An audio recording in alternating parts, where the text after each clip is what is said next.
जय हिंद। आज हम देखेंगे कक्षा 9 का अध्याय 2 विज्ञान, है कि नहीं है। ये हमारा पार्ट 2 है।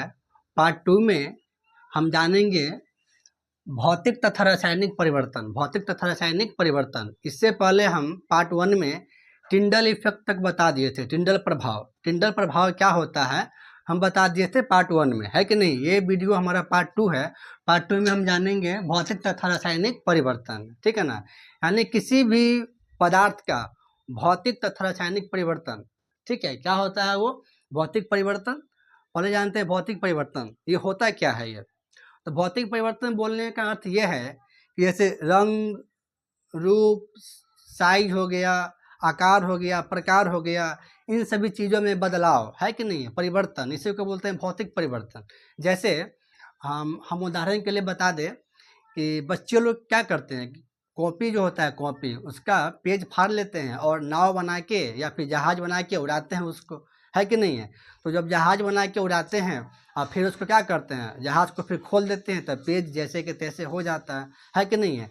यानी कहने का अर्थ ये हुआ कि भौतिक परिवर्तन वह परिवर्तन होता है जिसमें कोई नया पदार्थ नहीं बनता है, कोई नया वस्तु नहीं बनती है कि नहीं है। और एक बार जो परिवर्तन हो गया वापस से फिर पहले वाली अवस्था में आ जाएगी, ठीक है। इसी को बोलते हैं भौतिक परिवर्तन। इसको एक एक करके समझते हैं दोनों को। सबसे पहला है भौतिक परिवर्तन, ठीक है। यह परिवर्तन अस्थायी और प्रतिवर्ती है। तो कहने का मतलब ये हुआ अस्थायी, मतलब अस्थायी नहीं है, ठीक है। कोई वस्तु यदि परिवर्तन हो गया है किसी दूसरी चीज़ में तो वापस पहले की तरह वो हो सकता है, ठीक है ना। जो एग्जांपल बताए अभी हम, कागज़ का नाव बनाना या फिर कागज़ का जहाज बना के उड़ाना, ठीक है। अगला देखते हैं, नए पदार्थों का निर्माण नहीं होता है। भौतिक परिवर्तन में कोई नया पदार्थ नहीं बनता है, कोई नया वस्तु नहीं बनती है, वही रहती है, केवल उसका अवस्था बदल जाता है, अवस्था चेंज हो जाता है। तीसरा क्या है पॉइंट, इन परिवर्तनों में कोई ऊर्जा परिवर्तन नहीं होता है। यानी भौतिक परिवर्तन में कोई भी ऊर्जा परिवर्तन नहीं होता है, ऊर्जा वही रहती है, ठीक है। अब देखते हैं रासायनिक परिवर्तन। रासायनिक परिवर्तन क्या होता है, थोड़ा सा इसके बारे में समझ लेते हैं। रासायनिक परिवर्तन वह परिवर्तन है जिसमें नया पदार्थ बनता है, ठीक है। एक बार वस्तु, यानी एक बार कोई वस्तु जो है, पदार्थ जो है वो परिवर्तन हो गया, बदल गया, तो फिर पहले वाली मूल अवस्था में नहीं आ सकती है, ठीक है। जैसे मान लीजिए कि यदि हम दूध से दही बनाते हैं तो दूध से जब दही बन गया एक बार तो फिर दोबारा में दही से दूध नहीं बन सकता है। इसी को बोलते हैं रासायनिक परिवर्तन, है कि नहीं है। इसको बोलते हैं रासायनिक परिवर्तन। अच्छा, भौतिक परिवर्तन का एक उदाहरण देख लेते हैं हम। बर्फ़ का पिघलना, बर्फ़ का पिघलना, ठीक है। ये क्या है, भौतिक परिवर्तन है। जैसे पानी को हम जमा दिए, पानी को डाल दिए फ्रिज में तो क्या बन गया, जम के बर्फ़ बन गया। वो परिवर्तन हो, अवस्था परिवर्तन हो गया, लेकिन कोई नया पदार्थ नहीं बना उसमें। जैसे ही बर्फ़ को बाहर निकालेंगे टेम्परेचर बढ़ेगी, फिर वो बर्फ़ पिघल के पानी बन जाएगा, है कि नहीं है। ये भौतिक परिवर्तन में हो गया। अब रासायनिक परिवर्तन को देखते हैं। यह परिवर्तन अस्थायी एवं प्रतिवर्तनीय हैं। यह जो परिवर्तन है अस्थायी एवं प्रतिवर्तनीय है। कहने का तात्पर्य यह है कि रासायनिक परिवर्तन जो है वो अस्थायी है, ठीक है, परमानेंट है। एक बार बदल गया तो बदल गया, वापस से फिर अपने मूल रूप में नहीं आ सकता है, ठीक है ना। और अपरिवर्तनीय मतलब परिवर्तन नहीं हो सकता है। जैसा अभी बताएं आपको कि दूध से दही बनाना, यदि एक बार जो है दही बन गया है, दूध जो है जम के एक बार दही बन गया है तो दोबारा से दही को दूध नहीं बना सकते हैं हम। इसी को बोलते हैं, ठीक है। आगे देखते हैं, नए पदार्थों का निर्माण होता है। इसमें नया पदार्थ बनता है, ठीक है।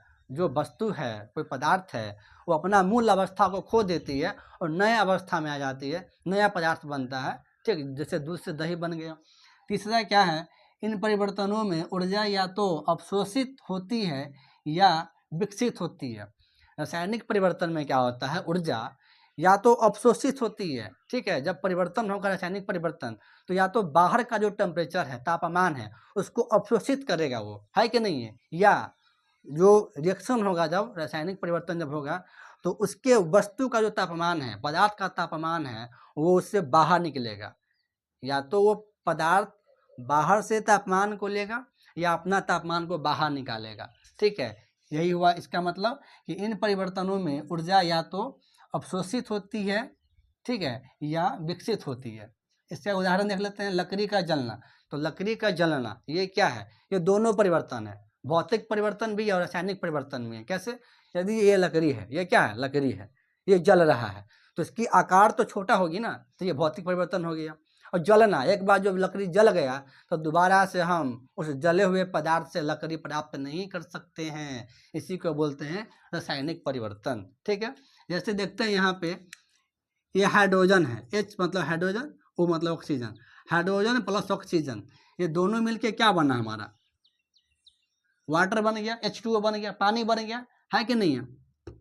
हाइड्रोजन जो है ज्वलनशील पदार्थ है, ज्वलनशील गैस है, हाइड्रोजन ज्वलनशील गैस है और ऑक्सीजन ये भी ज्वलनशील गैस है, दोनों के दोनों ज्वलनशील गैस ही हैं। लेकिन जब दोनों मिलके रिएक्शन करता है, प्रतिक्रिया करता है, ठीक है ना, तो रासायनिक परिवर्तन होता है और वह परिवर्तन मिलके क्या बनता है, पानी बनता है, H2O बनता है, जो कि पानी का एक अलग ही स्वभाव है कि नहीं है। भले ये ऑक्सीजन और हाइड्रोजन दोनों ज्वलनशील गैस है, लेकिन जब दोनों को मिलाने के बाद जब पानी बन गया तो ये जो पानी, इसका स्वभाव अलग ही हो गया, है कि नहीं है। तो ये हो गया रासायनिक परिवर्तन का उदाहरण। आगे देखते हैं, शुद्ध पदार्थ दो प्रकार के होते हैं। ठीक है, इसके पहले बता चुके थे हम शुद्ध पदार्थ के बारे में। ठीक है, ये जो है दो प्रकार के होते हैं शुद्ध पदार्थ, एक होता है तत्व, दूसरा होता है यौगिक। ठीक है, शुद्ध पदार्थ जो है एक तत्व होता है, दूसरा यौगिक होता है। यौगिक तो यहीं पे है। तत्व को फिर तीन भाग में बांटा गया है, एक धातु, अधातु और उपधातु। ठीक है, ये जो तत्व है इसको तीन भाग में बांटा गया है, धातु, अधातु और उपधातु। ठीक है, देखते हैं तत्व क्या होता है। तत्व पदार्थों का वह मूल रूप है जिसे रासायनिक परिवर्तन द्वारा अन्य सरल पदार्थों में विभाजित नहीं किया जा सकता। ठीक है, कहने का अर्थ यह है कि ये जो तत्व है पदार्थ का वह मूल रूप है जिसको रासायनिक परिवर्तन के द्वारा हम विभाजित नहीं कर सकते हैं, बांट नहीं सकते हैं। अब हम आगे देखते हैं धातु, अधातु और उपधातु के बारे में। ठीक है, इन तीनों के बारे में एक एक करके समझते हैं कि तीनों होता क्या है। सबसे पहले देखते हैं धातु। ये जो धातु है चमकदार होती है, धातु क्या होती है, चमकदार होती है। ठीक है, दूसरा पॉइंट है आघातवर्धीय होती है। आघातवर्धीय कहने का मतलब ये है इसको थूर कूच करके, थूर थार करके, कूच कर जो है इसकी आकार को बदला जा सकता है। ठीक है, बड़ा बनाया जा सकता है, छोटा किया जा सकता है, लंबा किया जा सकता है कि नहीं है।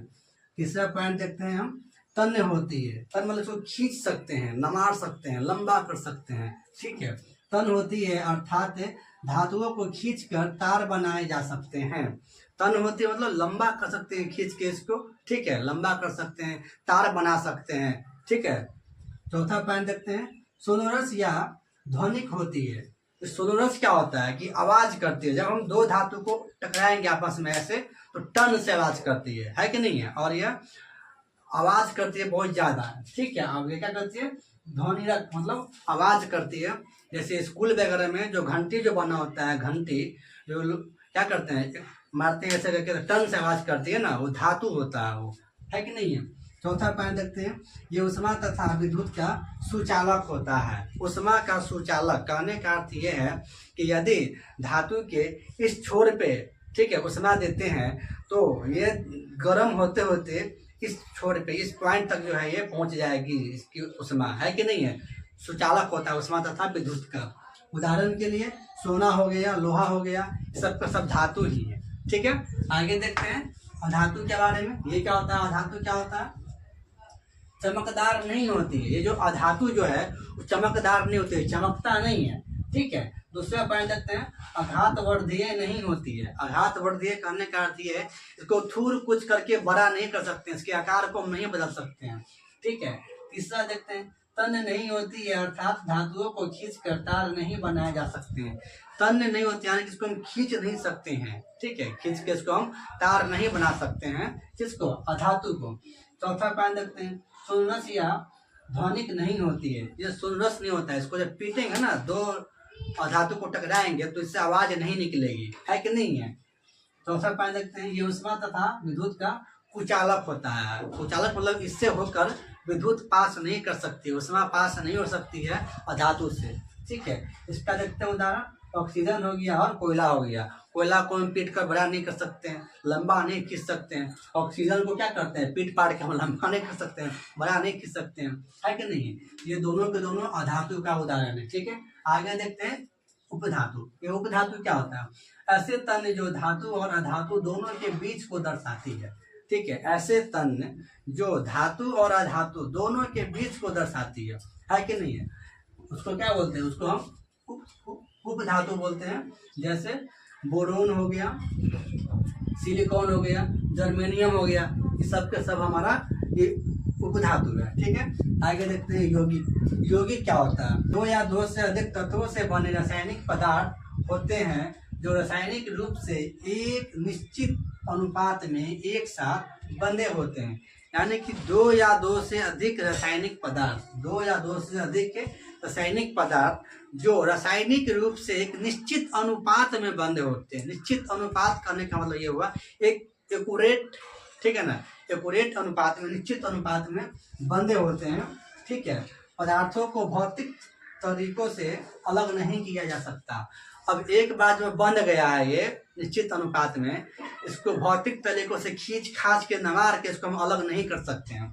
ठीक है, दूसरा बिंदु क्या है, यौगिक तत्वों से भिन्न गुण प्रदर्शित करता है। जो तत्व होता है, तत्व, ये तीनों क्या है, ये तीनों हमारा जो है तत्व है, इससे अलग गुण प्रदर्शित करता है। कौन, यौगिक। इसका उदाहरण देखते हैं, हाइड्रोजन और ऑक्सीजन प्रतिक्रिया करके पानी बनाते हैं। हाइड्रोजन और ऑक्सीजन, ठीक है ना, यदि हम हाइड्रोजन प्लस ऑक्सीजन, ठीक है, हाइड्रोजन प्लस ऑक्सीजन दोनों को मिला के जब पानी बन गया है, इसको भौतिक तरीके से हम अलग अलग नहीं कर सकते हैं। हाइड्रोजन और ऑक्सीजन को अलग नहीं कर सकते हैं यहाँ से, ठीक है ना, यहाँ से हाइड्रोजन ऑक्सीजन को अलग नहीं कर सकते हैं भौतिक तरीकों से।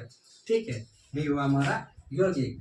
तो अध्याय 2 हमारा समाप्त हुआ यहाँ पे, क्लास 9th का अध्याय 2 हमारा समाप्त हुआ यहाँ पे। अब फिर मिलते हैं आपसे हम अगले वीडियो में। ठीक है।